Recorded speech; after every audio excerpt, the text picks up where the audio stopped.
No dia 13 de novembro de 2022, algo inacreditável aconteceu em uma casa localizada em Idaho. 4 universitários foram assassinados na mesma casa e de forma totalmente misteriosa. O único relato de uma testemunha alegou ter visto um homem mascarado e com luvas entrar pela janela da casa. Depois disso, os corpos foram encontrados pela manhã e uma curiosidade bizarra veio à tona.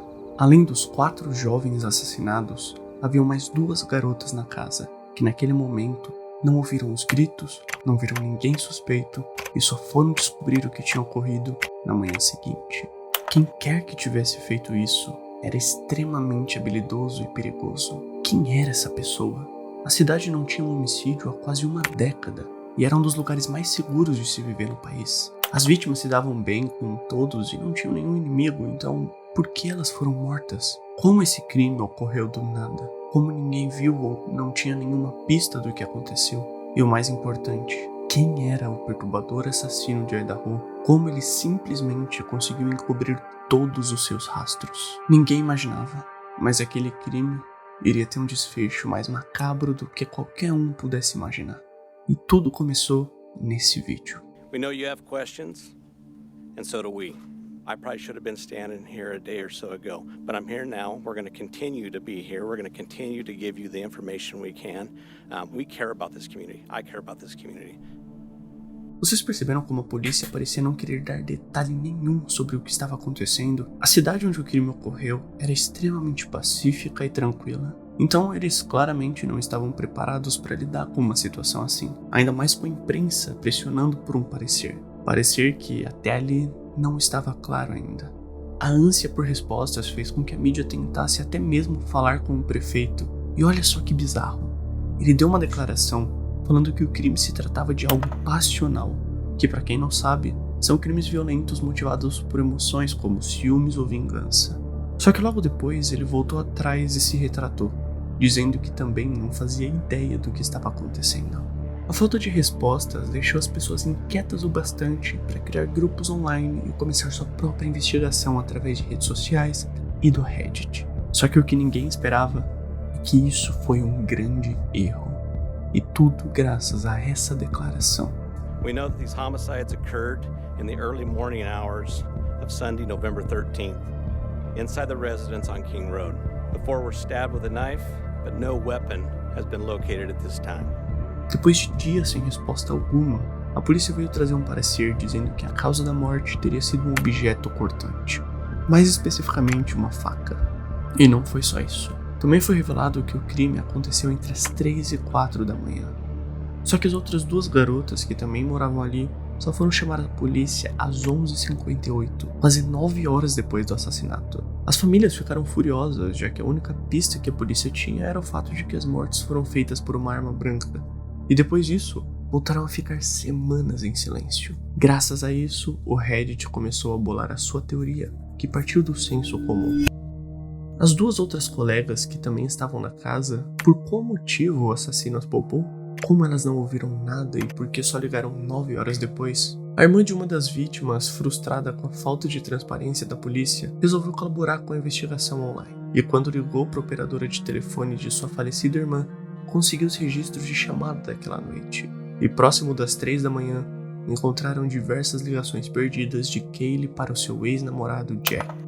E sim, você ouviu certo, ex-namorado. Os investigadores descobriram que o relacionamento, que já tinha 5 anos, havia terminado cerca de 3 semanas antes dos assassinatos. As coisas começaram a fazer sentido, e aos poucos a internet começou a perseguir Jack e as garotas, expondo seus dados pessoais e os linkando como principais causadores do crime.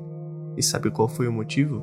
A casa tinha um cachorro, e na noite do ocorrido foi relatado que o cachorro não latiu, não foi ferido e sequer fez alguma coisa. Então provavelmente quem quer que tivesse feito aquilo já transitava pela casa, certo? De acordo com Dylan, uma das garotas presentes na casa no momento do crime, ela estava dormindo quando abriu a porta e se deparou com um homem mascarado. Ela achou que estava sonhando, fechou a porta e voltou a dormir. Ela também relatou ter escutado um choro que parecia com o do cachorro, junto da voz do assassino dizendo: "Está tudo bem, eu vou te ajudar."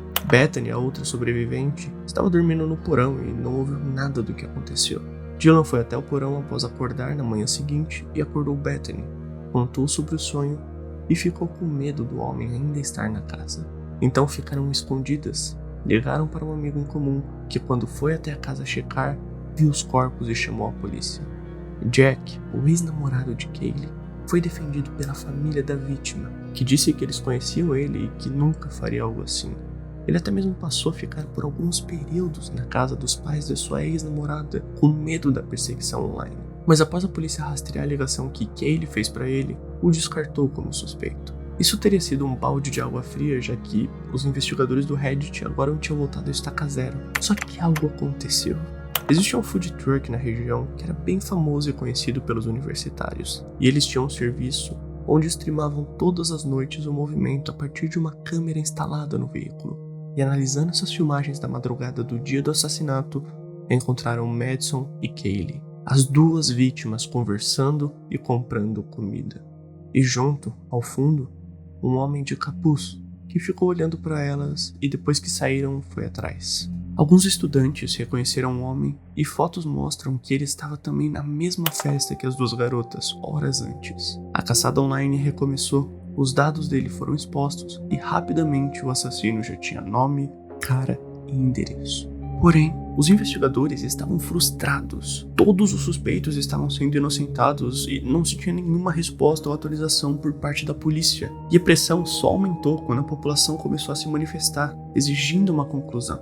Uma vigília em homenagem às vítimas foi elaborada no campus. Os alunos começaram a voltar para casa com medo e um professor até mesmo disse que não estava em condições de continuar lecionando até que o caso tivesse um fim. E com esse desespero, os investigadores da internet começaram a aceitar qualquer pista para continuar, por mais duvidosas que fossem. Uma vidente fez um vídeo falando que iria analisar o caso e trazer respostas reveladoras.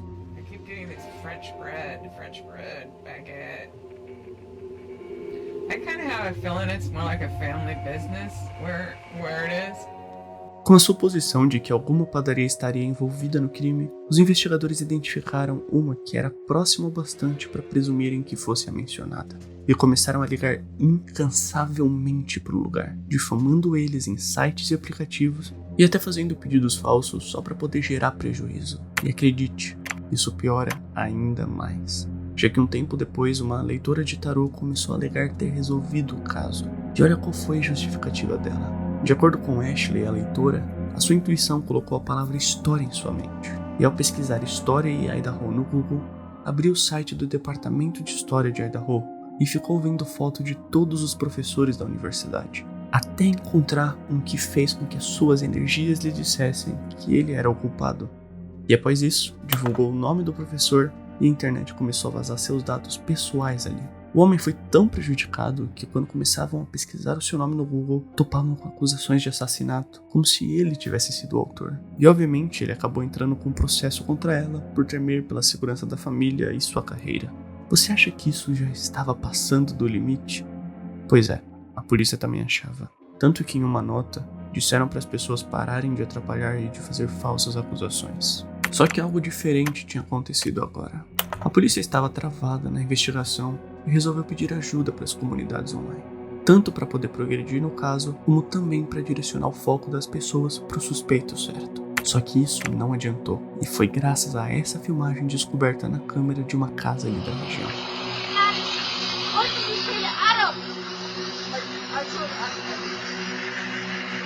Depois que a internet descobriu que esse Adam na verdade era um barman de um bar que elas estavam naquela noite, fizeram a mesma coisa com o local, infernizando a vida dos donos e do barman. Também começaram a ir atrás de um dos vizinhos da vítima que deu reportagens para a imprensa, falando sobre o que viu.